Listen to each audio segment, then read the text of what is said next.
I'm Stephanie, and welcome to Whine Club. This is the playlist where I drink good wine while I whine about bad books. And today we are looking at One Last Stop by Casey McQuiston.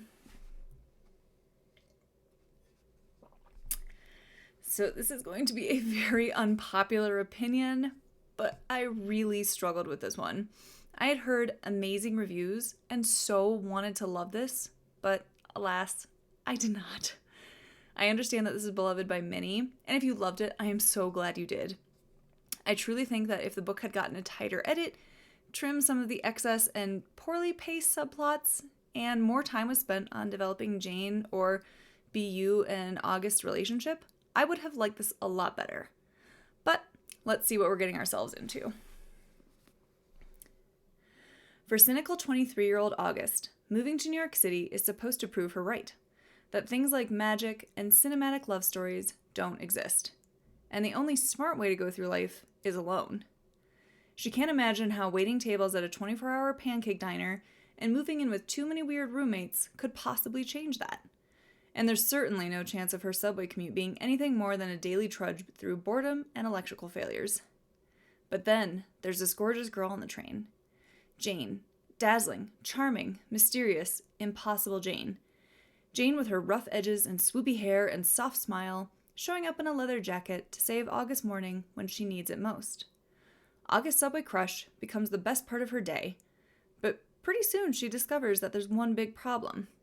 Jane doesn't just look like an old-fashioned or an old-school punk rocker. She's literally displaced in time from the 1970s. And August is going to have to use everything she tried to leave in her past to help Jane.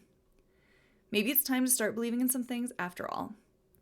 Casey McQuiston's One Last Stop is a magical, sexy, big-hearted romance where the impossible becomes possible as August does everything in her power to save the girl lost in time. Obviously, there are going to be spoilers as I have some ranting to do.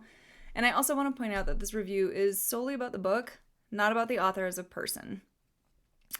So I will say that I was really liking this until I realized I was like 100 pages in and kind of didn't care about our protagonist. I read a Goodreads review that summed up how I felt about our main character as August was too much and then Jane was not enough, and I really agree with that.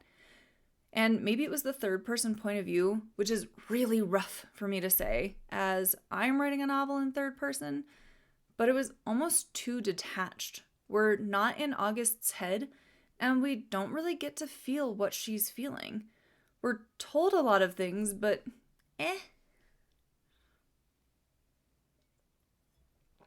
I also didn't understand August's motivation. She says it's to essentially get away from the life that her mom was bringing her up in, but then she's all about solving mysteries and working Jane's case. I also find it miraculous that she can afford her rent and get good grades with how often she skips work and classes to solve the mystery that is Jane. Though coincidences and plot contrivances seem to be August's thing. She just gets handed a waitressing job with no waitressing experience.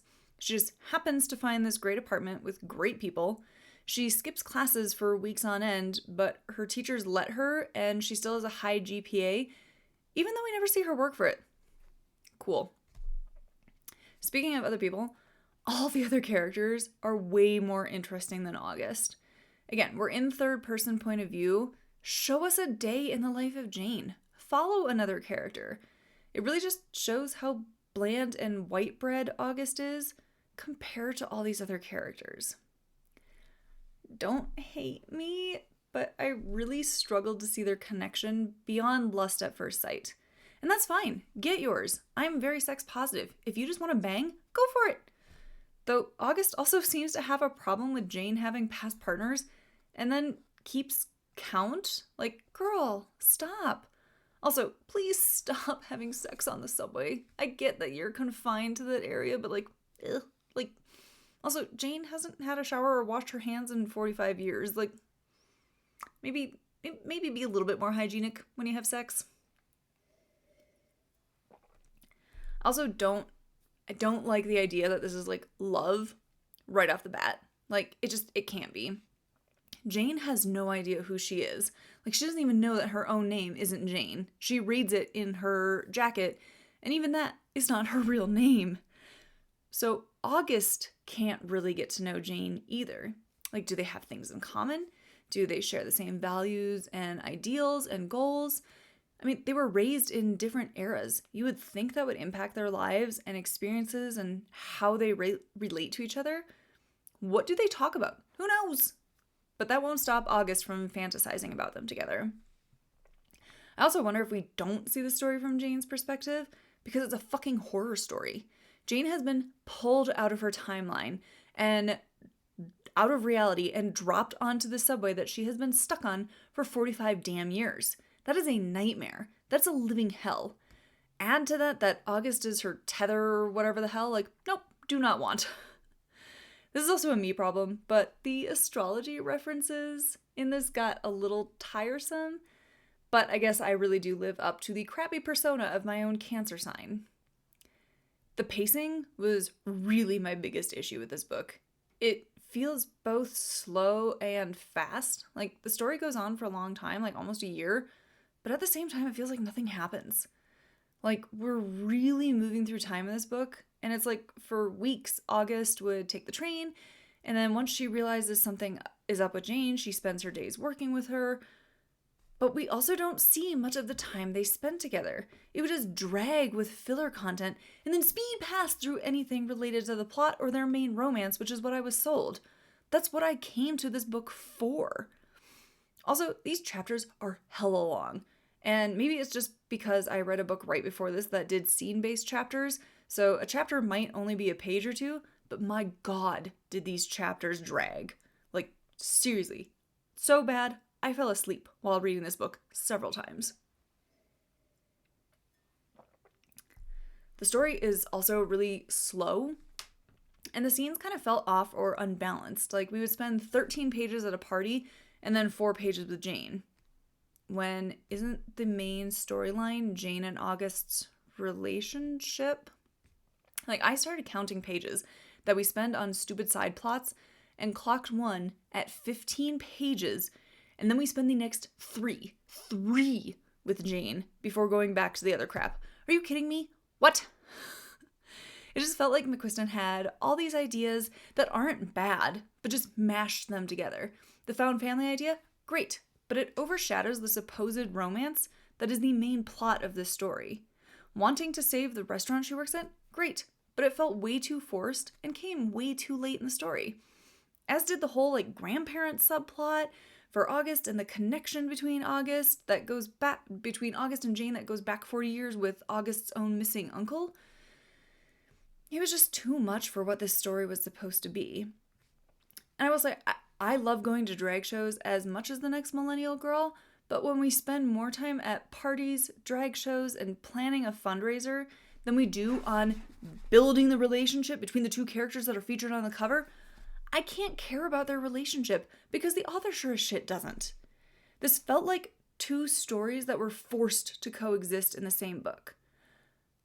I honestly think it would have made more sense to have this as a duology or something. Start with August moving to New York City, finding her new group of friends and roommates, saving the restaurant, saving this amazing place that then she and Jane will have in common. And then in book 2, she meets the cute girl on the subway and realizes something is wrong. And then boom, it's time to solve the mystery that is Jane. It would be tighter. We can focus more on the romance. It really felt like for a book that is selling me that it's a queer romance, we spend so much more time with stupid August doing all these other things, except working or going to school, than we do on the romance. So I kind of can't care about it as much. We could have cut at least 100 pages from this book. I mean, just think of the poor trees that died to let this thing span more than 400 pages. I thought it was 400 pages, and when I got to page 399 and realized I still had some of the book, I almost cried. Just because, again, we're spending so much time on this fake tension and fake conflicts, and that doesn't add anything. I want to go back to their relationship real quick, because like the plot, their relationship is also unbalanced. Jane is literally stuck on the subway. She has no agency. She literally cannot leave. She is tied to August, and that's a fate worse than death. August is selfish and immature. I also really did not love the implication that racism doesn't exist anymore, because it surely does. I feel like we keep sliding back towards outright racism in our society and allowing racist position of power these days. So for August to be all like, oh no, it's fine, like, take a seat, August, and let the person experiencing the racism speak. Especially after all the violence on Asian people after the onset of the pandemic. Like, this book ends with a timestamp of December 2020. Like, ma'am, read the room. Racism really does exist, and you do not get to tell a queer Asian character who lived in the 70s that, one, racism doesn't exist, and that outright hatred towards people that would be like Jane doesn't exist. Like, you just... Shh. I also want to say that maybe she was saying that just because she knows, like, Jane can't leave the train, and so is trying to paint a better picture of the future for Jane, just to give her some hope. I mean, maybe? But then, also, later in the book, Jane asks to be called her birth name of Bayou. I apologize, I'm probably butchering the name.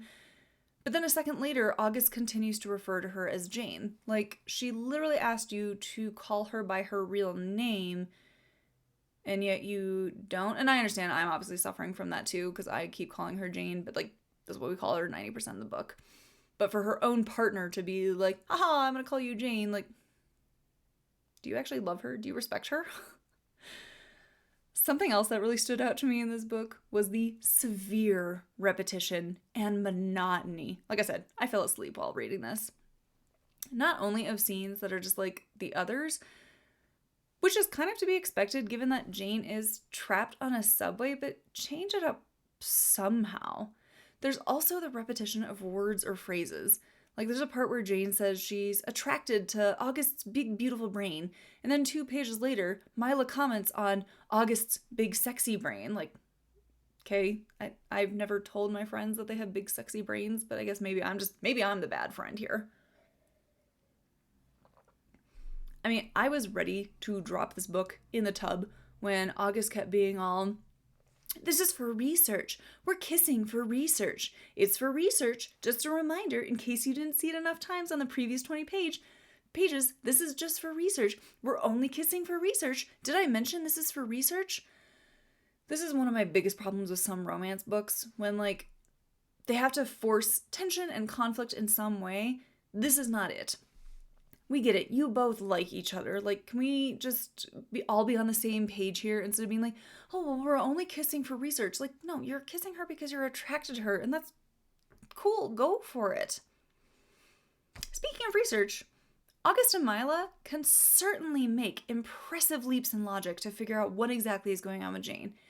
It was like McQuiston couldn't say that it was magic and tried to use electricity as the catalyst, but, like, how did that impact Jane's ability to stop aging, to never have to use the bathroom, to never be hungry but still be able to ingest food without digesting it? Like, no one else has noticed that this ghost-like girl has been riding the subway in the same clothes for 45 years? Surely other people have had matching commutes, like August's. Other people see her and interact with Jane. Why does she disappear for 3 months at the end, but then to her it's only a second? Like, make the whole time warp magic either just magic, or at least make it make sense. Again, I would have understood if it was like she had just been plucked from time instead of being like, oh, well, you know, she was on, like, the line and touching it and, like, an electric surge and this. Like, again, make that explain then how she stopped aging and doesn't eat food. And I didn't like it. Like, I appreciate the attempts to make it seem more realistic, but then you have to follow through with everything else being realistic. I get that it was supposed to be cute how Jane would call into the radio station to play certain songs, but Jesus Christ, that station must never get other requests, as they are constantly playing Jane's songs at the exact right time for the book.